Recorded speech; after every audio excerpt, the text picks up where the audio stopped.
안녕하십니까. 고고TV 여명입니다. 2021년 6월 9일 오후가 들어가는데요. 모두 건강하시고 행복하십시오. 정숙님 힘! 남대표님 힘! 하겠습니다. 강병진 대표께서는 요새 댓글도 하나 안 드시고 제 영상을 잘 보시는지 모르겠습니다. 사진을 몇 장 올렸는데요. 이준석이가 눈물을 흘리고 천안함 유족들이 시위하는 현장에서 가서 같이 서 있는 장면을 올렸는데요. 이게 제 개인적인 방송이니까 개인적으로 말씀을 드리면요. 6.25 이후에 대한민국 국민이 북한에 의해서 과거에 3, 40년 전에 박정희 시대 때는 북회라 그랬죠. 그죠? 북한에 의해서 군인들이 우리 대한민국 국군이 이렇게 단순간에 참사, 그죠? 사륙을 당한 것은 천안함 사건이 유일무이합니다. 김신조 사건이라고 있었죠. 그죠?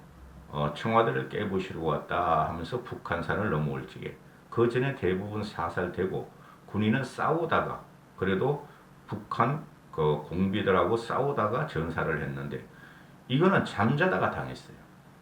만행이죠. 그죠?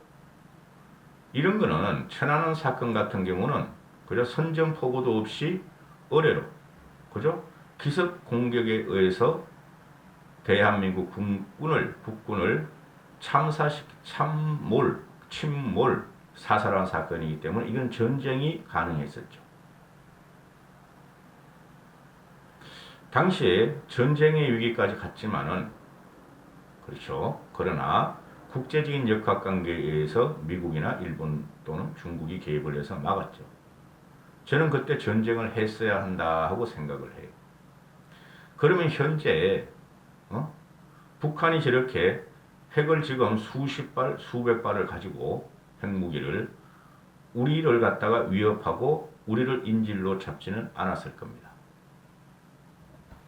그래서 리더라는 것이 대단히 중요한데요. 저는 이 천안함 사건하고 또 우리 현대사에서 보수가 집권했을 때 트라우마가 내가 개인적으로 갖고 있는 게 두 가지가 있어요. 하나는 천안함 사건이고 하나는 세월호 사건입니다. 세월호 사건은 그거는 박근혜 대통령의 잘잘못이 아니에요. 벌써 사건은 벌어졌고 배는 침몰하고 있었고 대통령이라고 어떻게 할 수가 없었죠. 무조건 구하라 하고 명령뿐이 할 수 없어요. 그건 문재인도 마찬가지예요 지금. 그런데 세월호 사건 때 보면 380여 명이 수장당하는 걸 보고 있을 때 전 굉장히 공포스러웠어요. 그 트라우마가 전 아직까지 갖고 있습니다. 우리가 공무원을 키우는 것은 우리가 국가에 세금을 내는 것은 대통령과 공무원은 국가를 지키고 국민을 보호하라는 것뿐이 없어요. 다른 건 없어요. 국민이 군림하고 권력을 잡고 특별공급 아파트나 또는 LH 사태같이 헤쳐먹으라는 소리가 아니죠. 그렇죠? 그러면은 이 천안함 사건 같은 경우에는 강력한 트라우마가 저 같은 경우는 남아있는데요. 유족의 심정은 오직할까? 유족의 심정은 그렇죠? 뭐 엄마 아빠만 있겠습니까? 형 동생만 있겠습니까? 그 친척들도 있고 또 나라가 그죠? 나라가 강하고 나라를 지키라고 우리가 딸 자식들을 군에 보냈죠. 그럼 우리 국민들은 뭐냐 이거죠. 여기에 대해서 문재인 정권은 한 번도 천안함 유족이나 천안함에 대해서 북한의 소행이다 또는 천안함 유족에 대해서 적극적인 지원을 한 적이 없다는 것이죠. 그러니까 천안함 유족도 그렇고 일부 언론들도 그렇고 문재인이 천안함 사건이 누구 책임인지 누구에 의해서 공격당해서 우리나라 국군과 우리 아들 딸들이 사나했는지를 밝히라고 지속적으로 요구하고 있음에도 문재인은 형식적으로 천안함 행사에 가가지고 향 뿌려놓고 뒤로 딱 돌아서고, 그죠? 김정숙이라는 놈은 그 할머니를 째려보고 이런 현상이 벌어지고 있다는 거죠. 무슨 말씀이냐 하면은 나라를 위해서 죽은 국군들, 그죠? 나라를 지키고자 했던 국민들에 대해서 문재인은 관심이 없다는 것이고, 그냥 과거 민주화 운동, 뭐 광주 민주화 운동이라든가 뭐 6.11, 또 6.11 기념식도 한다 그래요. 60만세 운동 그거도 한다 그래요. 60만세. 그리고 저기 뭐 제주 4.3 사건 이런 것만 쫓아다니면서 민주를 완성하겠다. 그러면은 국민이 나라를 지키겠다가 그건 어차피 내부 싸움 아닙니까? 광주 사태나 제주 4.3 사태나 이런 것들, 또 과거 60만세 운동, 우리 내부 싸움 아니에요? 그렇죠? 그 역사적으로 내부적으로 우리가 광주 민주화라 그러고 4.3 사태라 그러고, 그죠? 또는 뭐 부마 항쟁 이런 것은 내부 싸움인데, 그것은 우리나라가 발전하기 위해서 내부적으로 충돌이 있었다는 거죠. 크게 보면은. 왜 그런 것만 따라다니고 우리의 적인, 아니 북한이 어떻게 우리 동포입니까 여러분? 이질 집단이고 우리 헌법에 따라서 대한민국 영토 안에서 우리의 헌법을 무시하고 괴뢰 정부를 세운 집단이죠. 대한민국을 갖다가 공격하는 놈들이죠. 그죠? 국가적인 싸움에 의해서, 국가적인 대체에 의해서 희생한 천안함 사건에 대해서 문재인이는 거기에 대해서는 추모를 그렇게 안 해요. 보상도 안 해요. 광주 사태 같은 경우는 말이죠. 이해찬 같은 경우는 현장에도 없었고 광주 사태에 아무 관계도 안 했는데 광주 유공자로 말이죠. 자자손손 지금 혜택을 받고 있어요. 그러니까 전체적인 국민이 볼 적에는, 의식 있는 국민이 볼 적에는 뭐야? 문재인 정권 이게 뭐야? 이렇게 되는 거죠. 국민이 먼저냐, 너희 세력이 먼저냐, 이렇게 지금 따지고 들어가는 것이죠. 그러니까 천안함 유족, 천안함 그 생존자들이 16명이 며칠 전에 가서 천안함 사건이 누구 소행인지 밝혀라. 문재인은 이런 시위도 하고 오늘도 그 시위를 하고 있어요. 여기에 이준석이 갔다는 거죠. 이준석이가 어젠가 그저께 그랬지 않습니까? 내가 당대표가 되면 우선 현충원으로 가겠다. 천안함 유족을 위로할 것이다. 이랬죠. 당연한 거예요. 그런데 문재인이가 이게 무슨 소리냐면은 문재인과 대치하겠다는 소리죠. 이준석이가 내일 모레 이제 선거가 끝나니까, 당권 대표 선거가 끝나니까 아주 여유가 생겨서 미리 가본 거예요. 미리 가봤더니 그냥 한이 맺히는 거야. 젊은 친구가 볼 적에. 2010년인가 일어났죠. 천안함 사태가. 그죠? 그때 공격해야 됐어요. 우리는 미국하고 손잡고. 그럼 우리가 지금 문재인이라는 놈을 탄생시키지는 않았어요. 솔직히 말해서. 저는 남북 통일이 자연 발생적으로 일어나리라고 보질 않아요. 북한이 자체 붕괴해서 일어나리라고 보지 않아요. 우리가 옛날 역사를 다 보면 돼요. 후삼국, 무력에 의한 통일이 나와요. 그 자꾸 독일 통일을 이야기하는데 독일은 북한 같은 애들이 아니에요. 동독은. 그건 기본적인 사회주의 국가였다고. 북한 같은 괴물 집단이 아니라고. 신격 같은 나라가 신격하고 하고 종교적인 나라가 아니라고요. 무력 통일뿐이 없어요.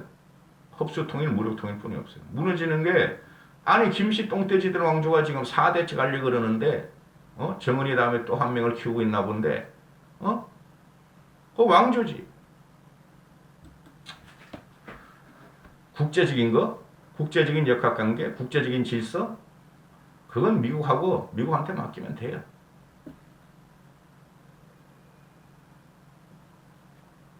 이게 그 조상호라는 놈이 있어요. 조상호. 그 불어 터진 생쥐 같은 놈이 있어요. 불어 터진 놈. 종편에 간혹가다 나와요. 종편에. 그런 말하는 거 보면 역겨울 정도예요. 모든 거를 궤변으로 방어한다고. 그런데 이놈이 뭐예요? 천안함은 최원일이라는 함장이 부하들을 수장시켰다. 왜 못 구했냐? 어떻게 구하니 이놈아? 말씀드렸죠. 세월호 사건 때도 우리가 그걸 구할 수가 없어요. 빵 맞았으면 끝나는 거지. 최은우리가 먼저 뛰어내렸냐 이놈아? 세월호 그 선장같이? 아니라는 거죠. 그러니까 말도 안 되는 소리를 이렇게 짓거려. 그럼 이 조상호란 놈이 뭐 상호란 놈이 이렇게 많아? 그 최상호란 놈도 있어. 최상호 MBC에서 어쩌고저쩌고 한 놈. 기가 차요. 최상호란 놈이 지금 민주당 전 부대변이라 그러는데 현재는 민주당 당직을 갖고 있다 그러잖아요. 그럼 이게 보수지나 또는 일반 중도 우파, 중도 보수들이 비판에 들어가면 조상우 저는 뭐냐? 어떻게 저렇게 미친 말을 하느냐? 그러면은 송영길이라는 놈이 쩝쩝대지 말고 경고를 하거나 쫓아내거나 해야죠. 그 지금 그 LH 사건 때 말이죠. 뭐 국회의원들이 간접이든 직접적이든 민주당 국회의원들이 12명이 해쳐먹었다. 탈당해라 하고 또 쇼를 하고 있죠. 그러니까 국힘에서는 우리는 감사원 조사를 받을 거야. 감사원은 행정기관 아닙니까? 행정부에서 속에 감사원이니까 감사원은 행정부만 감사하게 돼 있어요. 입법부를 감사할 수가 없죠. 그건 봅시다. 그 누구야 이거 이준석이가 당 대표가 되고 나면은 뭐 중지를 모아 본다 그러니까 보고. 그러니까 이런 형편없는 사람 같지도 않은 것들이 우리나라의 우리 국가를 지키고 우리 국민을 보호하다가 피격과 기습적인 공격에 의해서 산화한 이 사람들을 보고 비아냥거리고 폄훼하고 조롱한다는 거죠. 이게 문재인과 문시족들의 실체죠. 그러니까 준석이가 거기 가가지고 유족들하고 대화를 나눈다고 울컥해서 울었어요. 뭐 눈물 몇 방울 흘린 것 같아요. 자, 이준석의 말은 11년이 지났는데 이런 식으로 어떻게 모욕을 하는가. 나는 11년 동안 이 생존자들과 생존자 동지들과 계속 교류를 하고 있었다. 국가적인 문제가 뭐며 이 문제점이 뭔지 계속 고려를 하고 있었다. 근데 아직까지도 이 유족들이나 또는 천안함 관련 사람들에 대해서 분노하는 천안함 관련 사람들에 대해서 아직까지도 모욕과 조롱을 하고 있으니 희롱을 하고 있으니 이게 나란가 이 말이죠. 그래서 울컥해서 눈물이 났다. 준석이 잘했어요. 그죠? 송영길 이놈아도 뭐 계획을 하긴 무슨 계획을 해? 다 가짜예요. 제가 지금 민주당 쪽을 비평하고 비판 안 하는 이유가 비판을 안 하는 이유가 저것들은 애초에 그런 놈이었고 변하지 않을 것이고 미친 놈들이다. 그래서 안 해요. 그 요새 뭐 김호수가 말이지 지금 장 고공장 고위직들을 싹 날려버리고 유배시키고 사퇴받아 버려놓고 바쁜 게 하고 나는 할 만큼 했어요 하더니 이제는 검수완박 그거 찬성할 수 없어요 하고 대경을 통해서 공식 입장을 발표하면서 개개 사건을 갖다가 법무장관의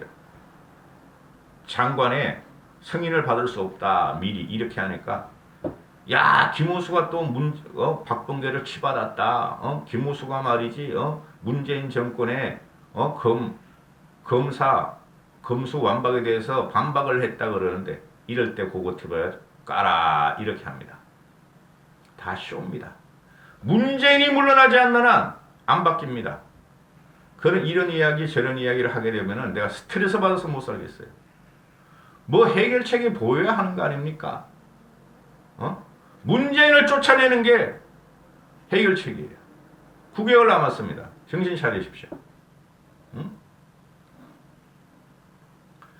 사진을 보시면 알지만은 이준석이는 항상 사람들 앞에 가서 90도 인사를 합니다. 토론회 때도 처음과 끝을 90도 인사를 합니다. 그리고 길거리에서 지지자들과 일반인을 만날 적에도 사진을 찍어달라 그러면은 이준석이 가까이 착 가서 이렇게 가서 웃으면서 찍습니다. 이런 젊은 정치인을 가지고 있다는 것을 지원해야 됨에도 불구하고 나이도 어린 게 건방진 게 싸가지 없는 게 그런 식으로 우리 살지 맙시다. 천안함은 분명히 북한 소행이었고 광주 사태를 40년 동안 밝히려고 그랬으면은 천안함도 40년, 50년까지 밝혀야 되는 거예요, 여러분. 세월은 더 밝혀봐야 나올 것도 없고, 이까지 하겠습니다.